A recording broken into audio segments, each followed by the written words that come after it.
Start with life processes. Chapter हमने जहाँ पे छोड़ा है वहीं से कंटिन्यू करना शुरू करते हैं। हमने प्लांट्स का ट्रांसपोर्टेशन डिस्कस कर लिया था, राइट। एनिमल का एक्सक्रीशन बाकी था, वो अपन अभी तुरंत पहले शुरू कर देते हैं आज के लेक्चर में, ठीक है। तो वो एक हिस्सा जो एनिमल का छूट चुका है वो पहले कवर कर लेते हैं।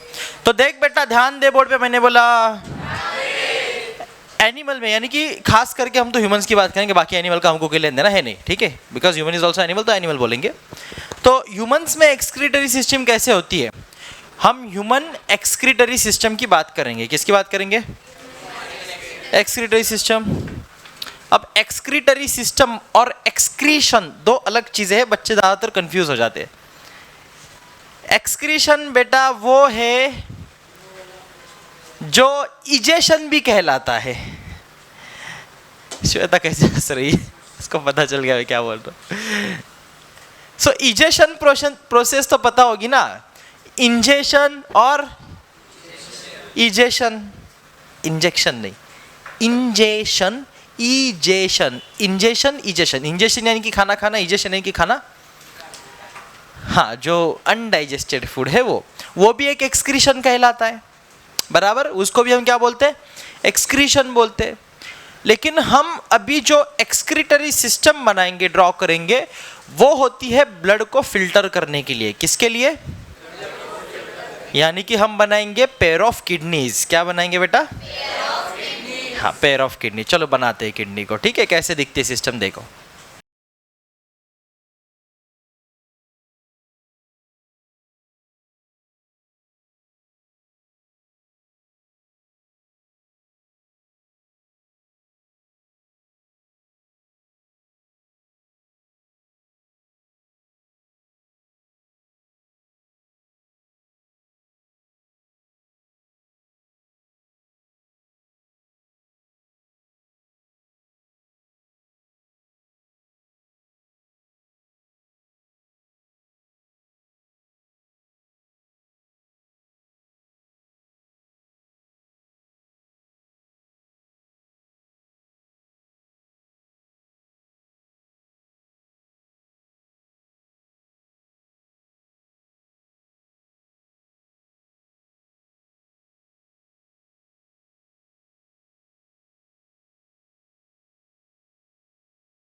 ठीक है, ह्यूमन एक्सक्रीटरी सिस्टम चर्चा करते हैं।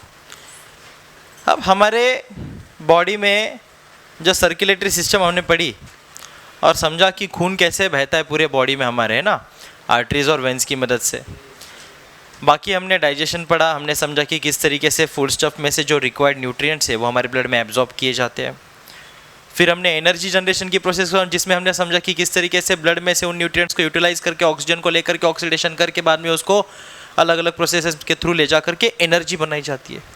लेकिन ये सभी प्रोसेस होते होते ये सभी प्रोसेस के दौरान कुछ टॉक्सिक अननेसेसरी जो हमारे बॉडी को नहीं चाहिए ऐसी चीज़ें भी उसके अंदर एज अ बाय प्रोडक्ट तैयार हो जाती है, प्रोड्यूस हो जाती है। अब ये जो harmful substances, toxins, toxic substances, ये जो अननेसेसरी चीज़ें, अननेसेसरी कंपाउंड्स जो प्रोड्यूस होंगे इन सभी रिएक्शंस के दौरान हमारे ब्लड में, तो उन सभी को वापस हमारे बॉडी के बाहर भी निकालना पड़ेगा, क्योंकि वो बॉडी में रख के उसको हम सस्टेन नहीं कर सकते, है ना। पॉइजन थोड़ी ना पाल के बैठेंगे हमारे बॉडी में हम लोग, राइट। तो हमको ये टॉक्सिक सब्सटेंसेस, हार्मफुल सब्सटेंसेस हमारे बॉडी के बाहर निकालने हैं। तो इन सब केमिकल रिएक्शंस के दौरान, चाहे एनर्जी बनाना हो, फूड स्टफ को ब्रेक डाउन करना हो, या फिर उसके साथ रिएक्शन करना हो, एसिड्स को मिलाना हो, बहुत सारी चीज़ें बॉडी में केमिकल लेवल पे, सब कुछ केमिकल लेवल पे ही चल रहा है अगर मैं सच बोलूँ तो। और इन सब के दौरान मैंने बोला साथ में कुछ टॉक्सिक सब्सटेंसेस भी एज अ बाय प्रोडक्ट निकलते रहेंगे। काम की चीज़ तो बनेगी, एनर्जी बनेगी, लेकिन साथ में CO2 भी तो निकला नहीं चाहिए था, बॉडी को उसको बाहर निकालना पड़ा। ऐसी बॉडी में केमिकल रिएक्शंस की मदद से, खाने की फॉर्म में, फूड स्टफ की मदद से बहुत सारे और टॉक्सिक सब्सटेंसेस जो नहीं चाहिए वो भी ब्लड में आ जाते हैं, उनको बाहर निकालना चाहिए, बाहर निकालना पड़ेगा। कैसे निकालेंगे? उसके लिए है ये एक्सक्रीटरी सिस्टम। तो कैसे होगा सर ये काम? इस काम को अचीव करने के लिए हमारे बॉडी में एक प्रॉपर सिस्टम है जिसका नाम है एक्सक्रीटरी सिस्टम, और ये बनती किससे है? पेयर ऑफ किडनीज से, यूरिनरी ब्लैडर, यूरेटर। ये रिक्वायर्ड मेन सेटअप है जो मैंने यहाँ पे ड्रॉ किया है, ठीक है, ये मेन सेटअप है। अच्छा, इसमें ये एड्रिनल ग्लैंड का कोई रोल नहीं होता है, लेकिन ये क्योंकि किडनी के साथ जुड़ी होती है तो हम इसको हमेशा ड्रॉ करते हैं, लेकिन इसका एक्सक्रीशन में ऐसा कोई रोल नहीं है, ठीक है। ऐसा ऊपर देखे तो मोटा मोटा कोई रोल तो है नहीं, ठीक है, हाँ। लेकिन ये एड्रिनलिन नाम का एक हार्मोन सीक्रेट करता है जो बहुत गजब का हार्मोन है, ठीक है।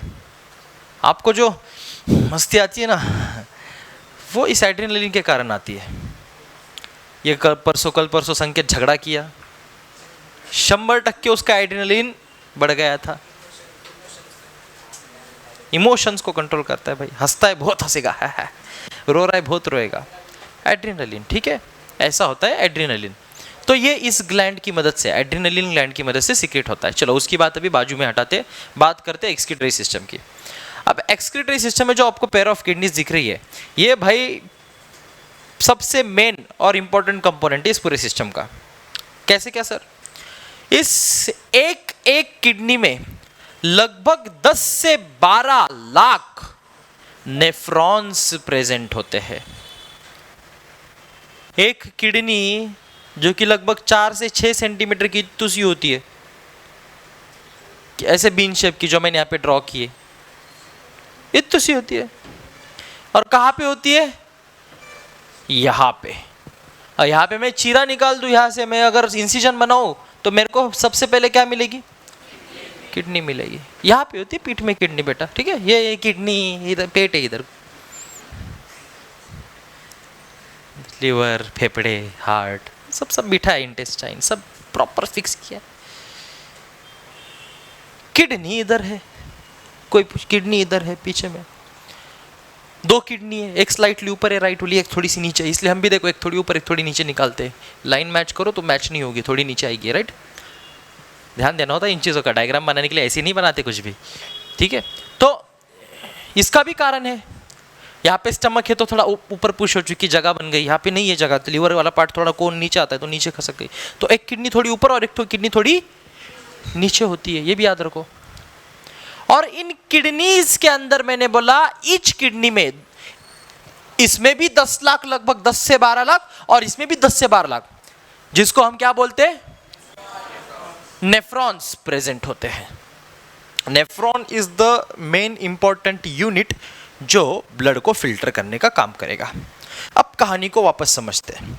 ब्लड में आ गए वो सारे toxins, harmful substances, ammonia, urea, uric acid वगैरह, ठीक है, पोटेशियम सॉल्ट्स वगैरह सब आ गए। अब उनको मेरे को बाहर निकालना है बॉडी के।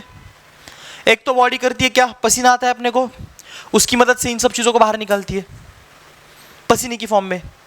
दूसरा, पसीना हर दफ़ा नहीं आता, बराबर, उतने क्वांटिटी में थोड़ी ना निकाल सकते, क्वांटिटी ज़्यादा है, तो बॉडी उसको क्या करती है, एक फिल्ट्रेशन प्लांट बेटा इसकी मदद से निकालती है। कैसे, सुनो, मैं यहाँ पे अब और एक स्ट्रक्चर ड्रॉ करने जा रहा हूँ।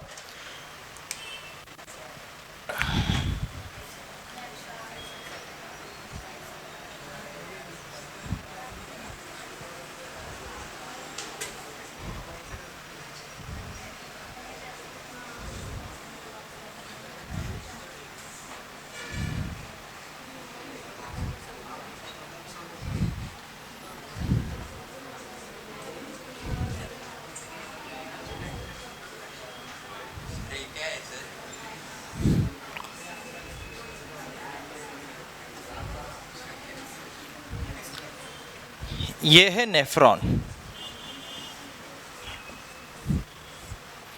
ऐसे डायग्राम याद होनी चाहिए सारी, किताब में देखने की जरूरत नहीं पड़नी चाहिए, ठीक है।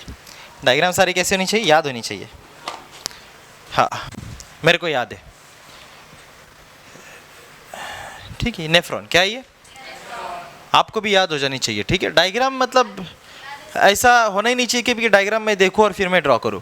डायग्राम का छोटा बड़ा हर एक कंपोनेंट आपको अच्छे से याद होना चाहिए। डायग्राम 10-10 बार निकालने की, ठीक है। डायग्राम याद है, डायग्राम एक नंबर ड्रॉ करने आनी भी चाहिए, ठीक है। उसमें अलग मज़ा है, उसमें अलग मज़ा है। एनीवेज, और डायग्राम हमेशा फ्री हैंड से वन टाइम में निकालो। इरेजर पेंसिल लेके रफ करके डायग्राम निकालते हो, डायग्राम नहीं निकाल रहा है, ठीक है। हाँ, वन टाइम में निकलनी चाहिए डायग्राम पूरी, ओके।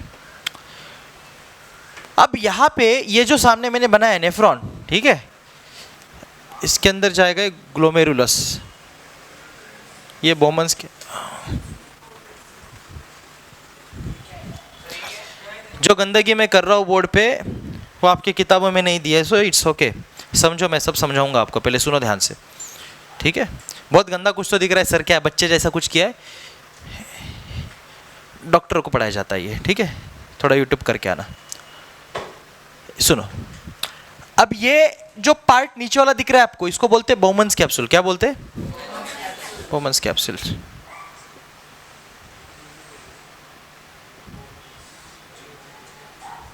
ये है ग्लोमेरुलस,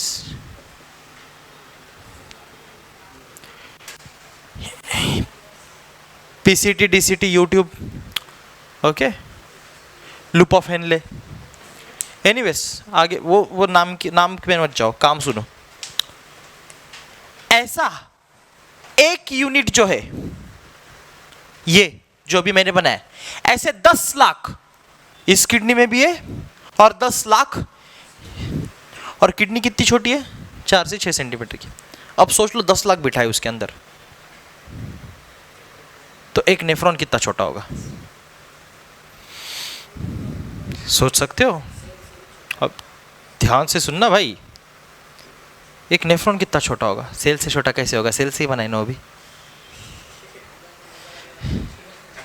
सेल बहुत छोटी चीज है भाई, बहुत छोटी। तो ऐसे 10-10 लाख नेफ्रॉन रखे।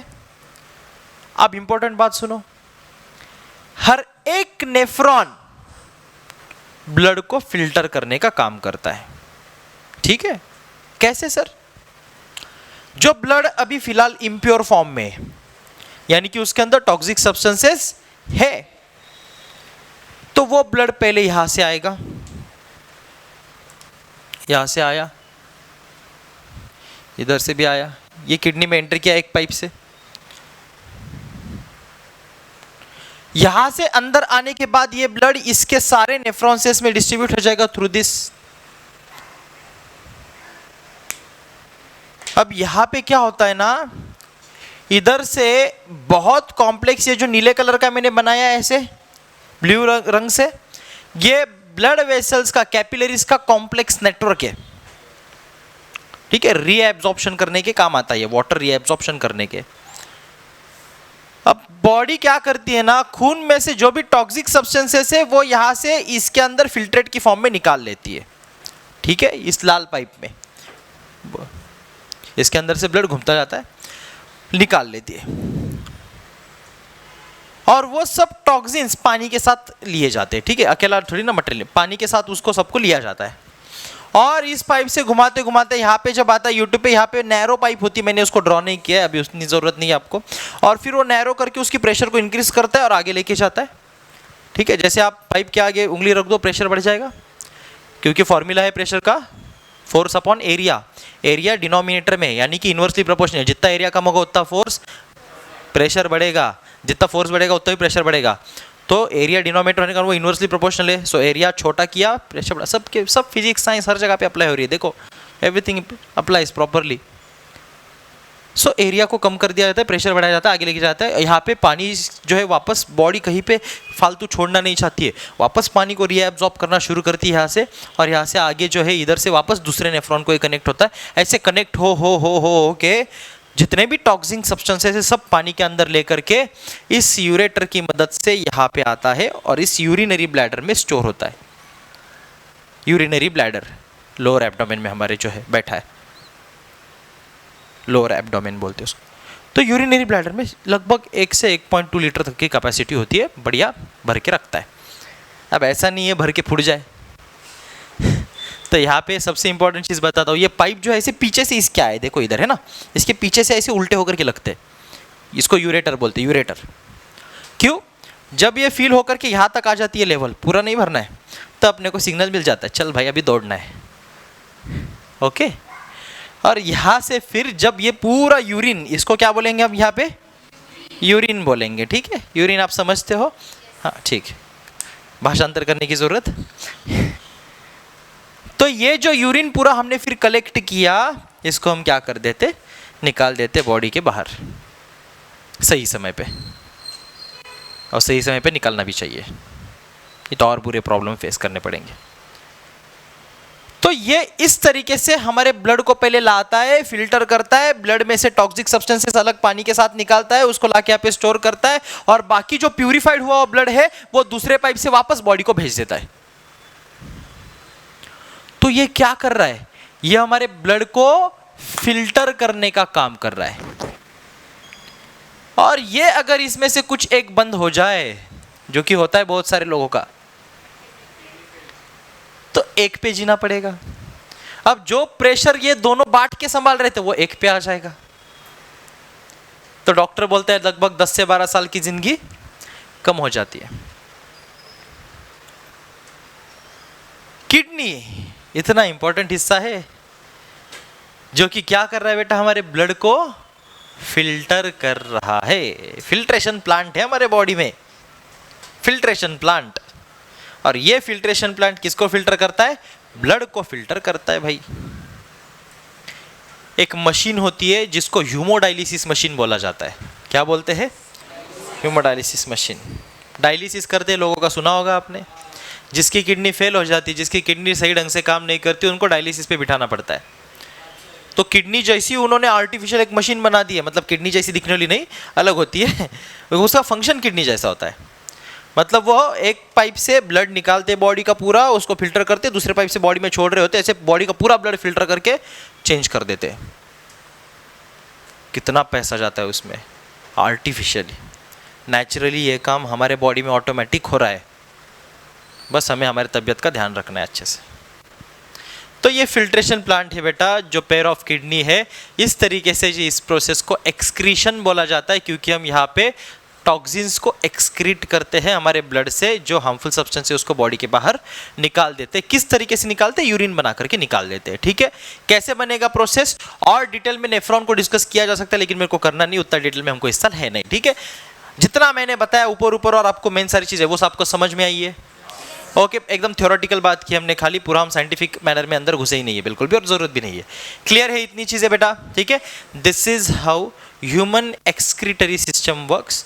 और इस सिस्टम की मदद से जो है हमारा ब्लड फिल्टर होता है, और फिर जो वापस अच्छा वाला ब्लड है हमारे बॉडी में घूमता है। ये ब्लड फिल्टर होना अगर बंद हो जाए तो बॉडी में टॉक्सिन्स बढ़ते जाएंगे, न्यूट्रिशन कम होता जाएगा, और आप बहुत सारे डिसीज़ को एक साथ फेस करोगे और आपकी जान भी जा सकती है, ठीक है। So this is very serious, and that's why dialysis नाम की एक मशीन बनाई है साइंटिस्ट ने, इंजीनियर्स ने, मेडिकल इंजीनियर्स ने मिलकर के, जिसकी मदद से वो लोग आर्टिफिशियली भी हमारे ब्लड को जो है फिल्टर कर लेते हैं, ओके। और इंसान को जिंदा रख सकता है उसमें, लेकिन यस बहुत हफ्ते में 1 बार 2 बार ऐसे, depend on the condition of the patient, उसको डायलिसिस के लिए जाना पड़ता है बार बार। तो ज़िंदगी भर फिर आपको एक्सटर्नल ब्लड फिल्टर करते बैठना पड़ेगा, एक बार किडनी खराब हो गई तो। इसलिए नशीले पदार्थों का सेवन, ठीक है, चाहे कोई भी हो, दुनिया का कोई भी नशीली चीज़ हो, आगे चल कर के आप तो भी बहुत नादान बच्चे हो, अच्छे हो, ठीक है, आप ये सब चीज़, लेकिन you are enough mature also कि आप इन चीज़ों को समझ पाते हो, राइट। और आप देखते हो बाहर, जैसे आप जैसे बच्चे आगे चल कर के कोई करियर चूज़ कर लेते हैं, उसमें बड़े टेंस रहते हैं, तो नशीली चीज़ें को सेवन करना शुरू कर देते हैं आगे चल कर के, या फिर कुछ कुछ बच्चे मैंने आपकी उम्र के भी देखे जो इन सब चीज़ों को करते हैं, तो बहुत बुरी बात है भाई, ये सब चीज़ें खराब हो जाती है उस कारण से, ठीक है। आपका लीवर, मैंने बोला, जहाँ पे ग्लाइकोजन की फॉर्म में ग्लूकोज को स्टोर किया जाता है, आपका स्टोरेज हाउस है पूरा, वो आपका खराब होता है। बीटा सेल से उसके अंदर वहाँ पे इंसुलिन तैयार होता है, ठीक है, वो खराब हो जाएगा। आपको वैसे ही आपको क्या हो जाएगा, कैंसर तो होने ही वाला है, दूसरा आपको डायबिटीज़ भी हो जाएगी, तीसरा आपको क्या होगा, बहुत सारे डिसीज़ एक साथ हो जाएंगे, चौथा आपकी किडनी फेल हो जाएगी, आपको डायलिसिस करना पड़ेगा, प्रॉब्लम ही प्रॉब्लम होगी, ठीक है। कुल मिलाकर के बहुत सारी प्रॉब्लम का शिकार आप हो जाओगे अगर आप नशीली चीज़ों को या किसी भी ऐसी चीज़ों को सेवन करना स्टार्ट करोगे, खाना पीना स्टार्ट करोगे जो आपको बॉडी को हार्म करने वाली, तो इससे बचो। जनरेशन बहुत, मैं देख रहा हूँ, ख़राब होती जा रही है बाय टाइम, बच्चे बिगड़ते जा रहे हैं, जैसे आगे चलते बड़े होते हैं। अभी तो आप छोटे हो, ठीक है, अभी तो आप ऐसा जाहिर सी बात है कुछ नहीं करते होंगे, लेकिन आगे चल करके मैं देखता हूँ ये बच्चे जब कॉलेज चले जाते हैं, बड़े हो जाते हैं, तो मैंने कई बच्चों को देखा है टपरियों पे सिगरेट पीते हुए, और पता नहीं अलग अलग तरीके से फिर वो इंस्टाग्राम पे कुछ कुछ बच्चे मैंने पढ़ाए हुए, कुछ कुछ बच्चे ऐसे देखे मैंने जो इंस्टाग्राम पे वो हुक्का पीते हुए वीडियो डाल रहे, तो ऐसे बच्चों को मैं देखूँ भी ना वापस मेरी ज़िंदगी में कभी, लेकिन वो बात अलग है। तो ये चीज़ें भी हो जाती है ना, तो ये होने से आप बचो, है ना, ताकि आपकी ये सारी सिस्टम्स जो हमारे भगवान ने अच्छे से दी है ये सही सलामत रहे और एक अच्छी हेल्दी लाइफस्टाइल आप जी पाओ, ठीक है। ऑल राइट, समझ में आया टॉपिक सबको? अरे यस और नो? पूछ। इसका नहीं, मैंने सिगरेट दारू पीते हैं ना उसका बोला, सिगरेट पीने से कैंसर होता है, उसके अंदर हाँ निकोटीन होता है, कार्सिनोजेनिक सब्सटेंस है जो कि, यस। किडनी स्टोन होता है ना बेटा, अगर आप हाँ किडनी स्टोन होता है। किडनी स्टोन में क्या होता है, यहाँ पे किडनी में कहीं पे एक छोटा सा ब्लॉकेज क्रिएट हो जाता है, पत्थर बोलते हैं उसको, है ना। स्टोन क्यों बोला जा रहा है, वो 2 mm 10 mm 8 mm 12 mm इतना बड़ा बड़ा भी किडनी स्टोन लोगों को हो जाता है, ठीक है। सो उस स्टोन का फॉर्मेशन जो है, कभी कभी आप देखो कुछ लोग बहुत ज़्यादा ऐसी चीज़ें खाते हैं जो खानी नहीं चाहिए। फॉर एन एग्जाम्पल, मैंने कुछ लोगों को देखा है, और मेरी एक स्टूडेंट भी थी जिसको आप अच्छे से जानते हो, मैं नाम नहीं लूँगा। पेंसिल खाते, पेंसिल। कौन सी पेंसिल? ये ग्रेफाइट वाली पेंसिल नहीं, पार्टी पे स्लेट पे लिखने की पेंसिल, वो खाते हैं। और वो खाने की चीज़, वो जाता है आपके ब्लड में, एब्जॉर्ब नहीं होता, आपके इसमें डाइजेशन में ये नहीं होता और डाइजेस्ट तो नहीं होता, लेकिन वो घुस जाता है हमारे वहाँ पे जाके अक्यूमुलेट होता है। वहाँ पे अक्यूमुलेट होता होता एक एक पार्टिकल 1 साल 2 साल खाओगे, 2 साल में उस पार्टिकल का पहाड़ बन जाएगा, जो कि फिर 8-10 mm का रहेगा।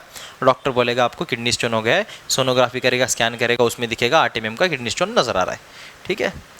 अब या तो बोलेगा भाई क्या करो, ऑपरेशन करो, या तो दवाई लेके उसको डिज़ोल्व करने की कोशिश करो। अब दवाई से डिज़ोल्व नहीं होगा तो ऑपरेशन करना पड़ेगा, ठीक है। तो बड़ी बुरी चीज़ होती है किडनी स्टोन, बहुत बहुत सारे आपकी उम्र के बच्चों में भी पाया जाता है, बहुत सारे, ठीक है।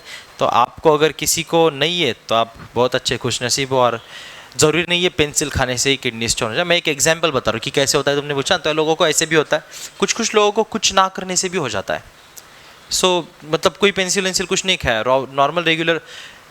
आप ये नोट करना, अगर कोई बच्चा, मैं ऑन कैमरा ये चीज़ बोल रहा हूँ, ठीक है, आपकी उम्र का जिम किया वर्कआउट के कारण से बहुत ज़्यादा प्रोटीन खाना शुरू कर दे, ठीक है, तो उसके कारण भी आपको किडनी स्टोन हो सकता है, ठीक है। प्रोटीन पाउडर जो आप बड़े वे प्रोटीन के नाम से खाते हो, बहुत अच्छा है, प्रोटीन खाना चाहिए। जहाँ पे मसल आपकी फट जाती है वहाँ पे प्रोटीन जाके बैठता है और आपकी बॉडी बढ़िया बन जाती है, no doubt, it works very well.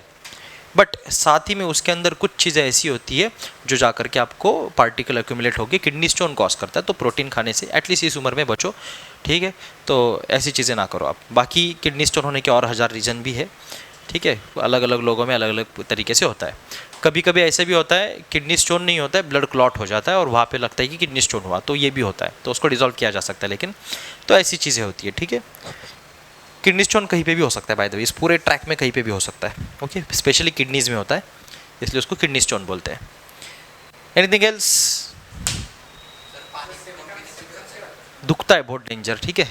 सुसु करते टाइम दुखता है, डेंजर। पानी कम पीने से हो सकता है, ये बहुत कॉमन भी रीज़न हो सकता है। हालांकि मैं बोलूँ पानी इसलिए ज़्यादा पिया करो, है ना। पानी कम पियोगे, बॉडी में नेचुरली जो सब्सटेंस जा रहे हैं वो भी तो हमारे फिल्ट्रेट बोलते हैं उसको, फिल्ट्रेट के फॉर्म में ऑक्यूमुलेट हो सकते हैं। तो फिर आप पानी ज़्यादा पिया करो जिससे कि आपको किडनी स्टोन ना हो, ठीक है। पानी ज़्यादा पीना चाहिए। वैसे भी आपको एक रिकमेंडेशन के हिसाब से लगभग कितना 4.5 लीटर के करीब आपको जो है पानी पीना ही चाहिए, ठीक है। यस, आता है ना, तभी तो दर्द करता है ना। तो होगा ही नहीं ना, वो जमा ही नहीं होगा। पानी कम पी रहा है इसलिए वो ठीक हो रहा है, उसकी वजह से जमा हो रहा है। पानी ज़्यादा पीता रहेगा पहले से ही तो जमा ही नहीं होगा। जमा होने के बाद ज़्यादा पी के क्या फ़ायदा, फिर तो वैसे ही प्रेशर बिल्ड होगा और दर्द करेगा। फिर तो पीना तो पड़ेगा ही भाई, ठीक है, पीना तो पड़ेगा ही, ऑप्शन ही नहीं है। तब तो डॉक्टर बोलेगा ही पी अभी। फिर रेगुलरली करने के लिए, क्योंकि हर बार तो छेद नहीं करेगा हाथ को, तू एक बार यूनिट बिठा देगा, पाइप उसको जोड़ेगा हर बार ला करके, बराबर है। Yes, correct. हाँ एरिक, हाँ इसमें about 500 ml of blood is sent at the one time through this machine. Purified blood is reinfused into the body of the patient. 500 ml लगभग 500 ml का जो ब्लड है आगे मशीन में एक टाइम पे जा रहा होता है। और ऐसा नहीं कि उसको रोक के रखते हो, कंटिन्यूसली जा रहा होता है। लेकिन मशीन की कैपेसिटी एक बारी में 500 ml को फिल्टर करने की है, ठीक है। यस, 500 ml की बात कर रहे हैं हम, 500 मिलीलीटर, ओके। इस मशीन का डायग्राम वगैरह सब आपको यहाँ पे इस बुक में दे रखा है। देखो ये ऐसी डायलिसिस मशीन होती है। ये हाथ से निकाला ब्लड, ये गया, ये फिल्टर हुआ, फिर दूसरे पाइप से वापस डाल दिया, ठीक है।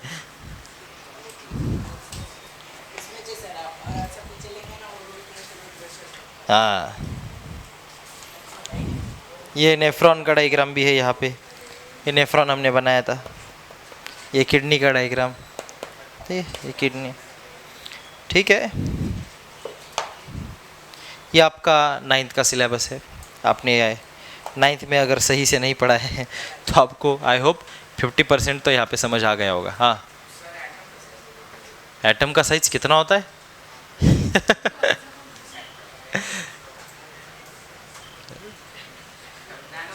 नैनोमीटर्स में, यस। लेकिन हर एटम का साइज सेम भी नहीं होता, ये भी याद रखो। सब एटम में नंबर ऑफ शेल्स जो है वो कम ज़्यादा है। हम पीरियोडिक क्लासिफिकेशन ऑफ एलिमेंट्स नाम का चैप्टर पढ़ेंगे एसएससी वाले बच्चे, सीबीएसई में भी ये चैप्टर, ठीक है। उसमें हम लोग समझेंगे कि 7 पीरियड्स होते पीरियोडिक टेबल में। जैसे हम पीरियड वाइज नीचे नीचे जाते हैं, हम देखते हैं एटम में एक एक शेल बढ़ती जा रही है। तो जैसे एटम में एक एक शेल बढ़ती जाती है तो उसका साइज भी, जिसमें एक ही शेल है उसका, इसलिए हम सबसे स्मॉलेस्ट एटम किसको बोलते हैं? गलत जवाब, हेलियम। सबसे स्मॉलेस्ट एटम हाइड्रोजन नहीं है, हेलियम है। क्यों ऐसा? इसका कारण क्या है? हाइड्रोजन भले ही हमको पीरियोडिक टेबल में नंबर 1 पे दिखता हो, इसका मतलब वो सबसे छोटा। इसका कारण है, कारण समझो क्या है। हाइड्रोजन के एटम में एक ही इलेक्ट्रॉन है, एक ही शेल है, बराबर, एक ही इलेक्ट्रॉन है। हेलियम में 2 इलेक्ट्रॉन है, बैलेंस है, डुप्लेट कंप्लीट हो रखा है। तो फर्क क्या पड़ता है मालूम है? जब नंबर ऑफ इलेक्ट्रॉन शेल में बढ़ते जाते हैं, आउटरमोस्ट शेल में, तो वो शेल कॉन्ट्रैक्ट हो जाती है।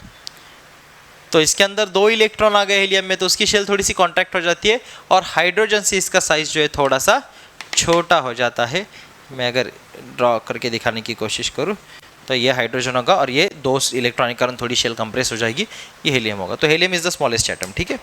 हेलियम इज़ द, इसके ऊपर बोर्ड में सवाल आया था which is the smallest atom, hydrogen, helium. तो बच्चे हाइड्रोजन छाप के आते, सबका जवाब गलत आएगा।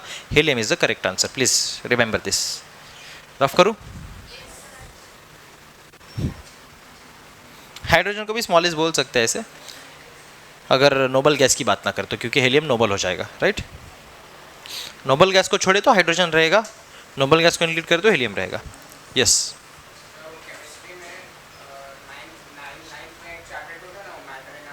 हम्म। तो उसमें वो एक अभी वो याद नहीं आ रहा मेरे को, उसको एक सब्सटेंस था कोलोइडल सॉल्यूशन का, तो वो कोलाइडल, हाँ।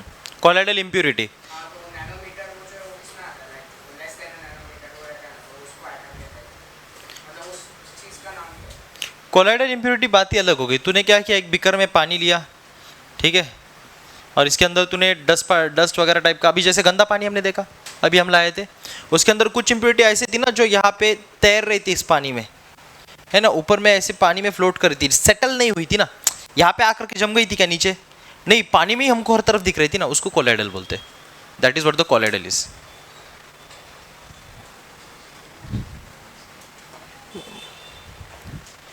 यस, डाउट्स एंड डाउट्स, हाँ, सब पिछले साल के डाउट आ रहे हैं। हाँ।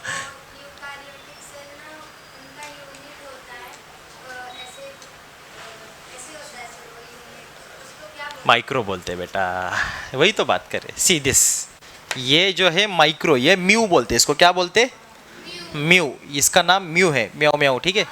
तो ये mu, M U mu sorry, और ये जो है माइक्रो को रिप्रेजेंट करता है, किसको रिप्रेजेंट करता है, माइक्रो को रिप्रेजेंट करता है। जैसे ये माइक्रो है, ये मिली है, ठीक है, ये मेगा है, ठीक है, ये मेगा है, ऐसे यूनिट्स होते हैं सब। तो अगर हम माइक्रोमीटर दिखाना चाहे तो हम क्या बोलेंगे, म्यू एम, तो ये हो जाएगा माइक्रोमीटर, क्या हो जाएगा, माइक्रोमीटर, ठीक है, माइक्रोमीटर्स में होती है, ठीक है। माइक्रोस्कोप या माइक्रो ऑर्गेनिज्म आप क्यों बोलते हो, क्योंकि उनकी साइज माइक्रोज में होती है, माइक्रॉन्स में होती है, माइक्रोमीटर्स में होती है, इसलिए उसको माइक्रोस्कोपिक बोलते हैं, यानी कि उस लेवल तक का हम देख सकते हैं, स्कोप, उस लेवल की स्कोप हम लगा सकते हैं, ठीक है। यस, हिरेस, ऐसे बहुत सारे सिंबल होते हैं, म्यू हो गया, न्यू हो गया, ईटा, साई, ठीक है, बहुत सारे सिंबल्स होते हैं जो आप आगे पढ़ोगे पढ़ाई में अलग अलग काम के लिए। नैनो भी होता है, नैनो को तो सिंपली आप एन से डिनोट कर लेते हो, नैनो दिख जाता है। हाँ, क्या उस क्लास में देख ले जा करके, ना देख सकी जा ना गो, ठीक है, आगे बढ़े, एनी मोर डाउट्स, यस पूछो।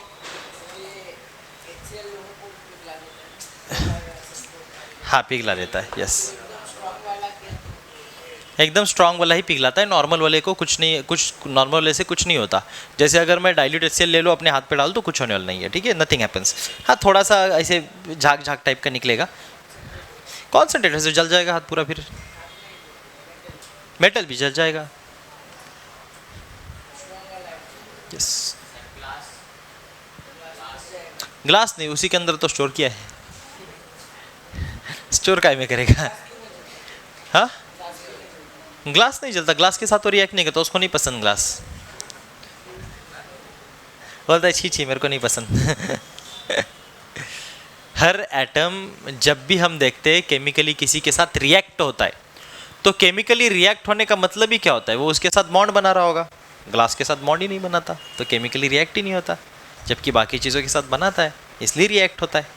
रिएक्शन को मैंने पहले लेक्चर में समझाया था, कुछ चीज़ों का रिएक्ट होना मतलब क्या है, केमिकली कंबाइन होना, और केमिकली कंबाइन होने से हम क्या समझते हैं, केमिकल बॉन्ड्स फॉर्म होना। तो वो उसके साथ केमिकल बॉन्ड ही नहीं बनाता है, तो उसके साथ मतलब क्या है, केमिकली रिएक्ट ही नहीं करता है, right. When it is chemically reacting with something, if I am saying this substance is reacting with this, reacting का मतलब ही होगा कि वो उस चीज़ के साथ बॉन्ड बना रहा है, उसके साथ रिएक्ट कर रहा है, उसके साथ जुड़ रहा है। लेकिन जब कोई चीज़ रिएक्ट नहीं कर रही, उसका साफ मतलब है उसके साथ वो केमिकली रिएक्ट नहीं हो रहा। जैसे glass in HCl in glass, okay. ऐसे ही तू देख सकता है कि बहुत सारी चीज़ें है ना, तू नमक ले ले, हाँ, नहीं रे बेटा सुनना, आगे नमक ले ले, पानी में डाल, क्या हो रहा है, तूने बोला डिजॉल्व हो रहा है, कहाँ पे गया नमक, अब तो दिख ही नहीं रहा ना पूरी तरह, गया कहाँ पे, जादू है, गायब हो गया, जादू नहीं है, साइंस है। क्या हुआ, NaCl जो है वो जब पानी के साथ ऐड हुआ तो उसने उसके एटम्स को ब्रेक किया Na+ और Cl- में। ये हमने आयन फॉर्मेशन समझाया था बोर्ड पे पिछली बार, जितने बच्चे थे, है ना, जो जो बच्चे थे हाथ ऊपर करो, Na+Cl- आयन फॉर्मेशन हमने पढ़ा था, इतने ही थे क्या, बहुत सारे थे। चल ठीक है, लो हाथ नीचे। तो उस चीज को हमने बोला था डिसोसिएशन ऑफ आयंस, क्या बोला था तुषार उबारा? अभी तक मैंने क्या क्या एक्सप्लेन किया बता, जोर से बोल, आवाज नहीं है कि तेरे पास? डिसोसिएशन ऑफ आयंस, उससे पहले का बता, अभी तो ये सुना तूने, इससे पहले अब तक मैंने क्या क्या बताया बता। ये डाउट सेशन क्या, जो बच्चे डाउट पूछ रहे हैं 2-4 उनके लिए है, या आप सबको क्या यहाँ पे मैंने टाइम पास करने के लिए बुलाया है? इनके डाउट से लेकिन ध्यान सबको देना है ना, वही सवाल आपके भी तो क्लियर हो रहे हैं ना, पूछा किसी और ने लेकिन समझ तो सबको आ रहा है ना। हाँ, क्या क्या बताया बता।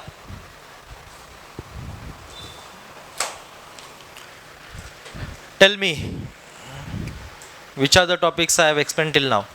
अभी तक मैंने क्या क्या टॉपिक, शुरू से बता, आज के लेक्चर से, प्रैक्टिकल के बाद में मैं क्या क्या पढ़ा है। हाँ सब बता, याद कर सब, चल आप भी याद करो, रिफ्रेश हो जाएगा माइंड आपका, क्या क्या क्या क्या पढ़ा सब याद करो, रिकॉल करो। Recalling is very good technique for increasing memorising power. Okay, recall करना बहुत अच्छी आदत होती है। करो, रिकॉल करो। हाँ, 1.5 घंटे का लगभग मेरा लेक्चर हुआ है, 1.5 घंटे में से तेरे को एक टॉपिक नहीं याद, बता फिर। अभी का पढ़ा हुआ लेक्चर अभी लेक्चर में ही भूल गया तो घर जाके क्या करेगा? यहीं पे भूल गया क्या क्या पढ़ा है, घर जाके तो तेरे को ढेकड़ भी नहीं आएगा फिर है कि नहीं? सैम, क्या लगता तेरे को याद है क्या? हाँ, तुषार के बाद तेरे पास आते हैं, ठीक है, तू बताना, बता तुषार। किडनी बताया, क्या बताया किडनी के बारे में?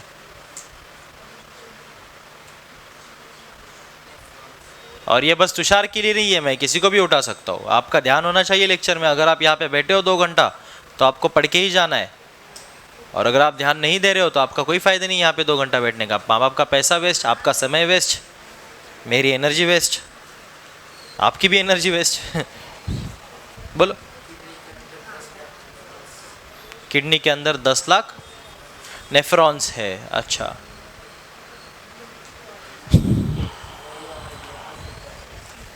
वो हमारे ब्लड को फिल्टर करते हैं। अच्छा, कैसे फिल्टर करते हैं?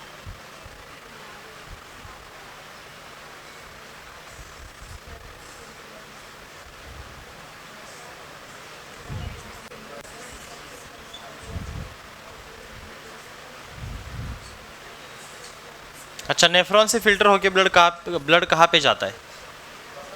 वापस बॉडी में जाता है। और फिल्ट्रेट कहाँ पे जाता है?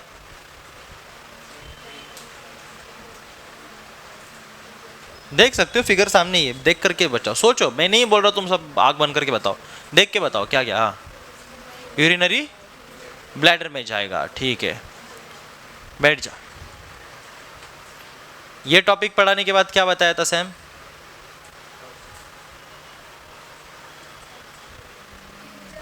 हाँ, याद है? किडनी का टॉपिक होने के बाद क्या डिस्कस किया हम? हाँ, वो तो उसी टॉपिक में हुआ ना, किडनी का पूरा टॉपिक। मैं बोल रहा हूँ पूरा एक्सीटरी सिस्टम के बाद हमने क्या डिस्कस किया उसके अलावा? हाँ, कुछ नहीं, डायलिसिस नहीं डिस्कस किया ना। उसके बाद रिकॉलिंग पावर जनरेट करो यार, रिकॉल करना बहुत अच्छी आदत होती है। मैंने बोला ना, जितना आप चीज़ों को जल्दी जल्दी रिकॉल करते हो और रिकॉल करने की आदत लगाओगे ना, तो आपकी मेमोराइजिंग पावर बढ़ जाएगी। Okay, this is very good technique to increase memorise. बच्चे बोलते हैं सर मेरे को याद नहीं आता सर, जैसे मैं पढ़ता हूँ आपके लेक्चर में तो सब समझ आता है, घर पे जाता हूँ सब भूल जाता हूँ। होता है ऐसा आपके साथ? सबके साथ नहीं होता होगा, कुछ कुछ बच्चों के साथ होता है। तो ये जो भूलने की आपको बीमारी लग चुकी है ना एक तो पहले इंस्टाग्राम स्क्रॉल करना बंद करो, उससे ये होता है। इसको बोलते हैं शॉर्ट टर्म मेमोरी लॉस। तुरंत होता क्या है, आप इंस्टाग्राम की वीडियो को स्क्रॉल करना शुरू करते हो तो आपके ब्रेन को आदत लग जाती है 30 सेकंड में, मिनट में नए वीडियोस को देखने की, चेंज की। It makes your mind to think different after every 30 second, क्योंकि अब आपके दिमाग को आदत लग गई है हर 30 सेकंड बाद कुछ नया कंटेंट चाहिए। बराबर है कि नहीं है? हर 30 सेकंड बाद नया कंटेंट चाहिए, चला स्क्रोलिंग अपना घंटों तक। तो दिमाग को क्योंकि आदत लग गई है, वो एक जगह पे टिका ही नहीं रह सकता। आप पढ़ाई में टिके नहीं रह पाओगे, आपको आदत लग जाएगी चेंज, क्योंकि पढ़ाई में तो चेंज आने वाला नहीं है हर 30 सेकंड में। 2-3 घंटा एक टॉपिक को तो पढ़ना पड़ेगा ना बैठ के भाई, लिखना पड़ेगा, रटना पड़ेगा, लर्न करना पड़ेगा, समझना पड़ेगा उसको गहराई से। अब आपकी उतनी बॉडी की ताकत ही नहीं है, ब्रेन की आपकी उतनी ताकत ही नहीं है कि आप कॉन्सेंट्रेशन बना पाओ घंटों तक। आपको तो चेंज चाहिए हर 30 सेकंड में। बैठ, तेरी बात नहीं बैठ, आपको क्या चाहिए? चेंज चाहिए हर 30 सेकंड में।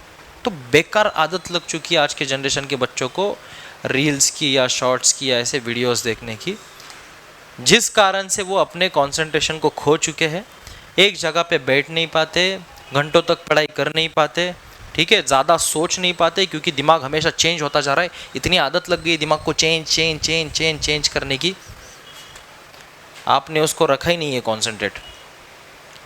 तो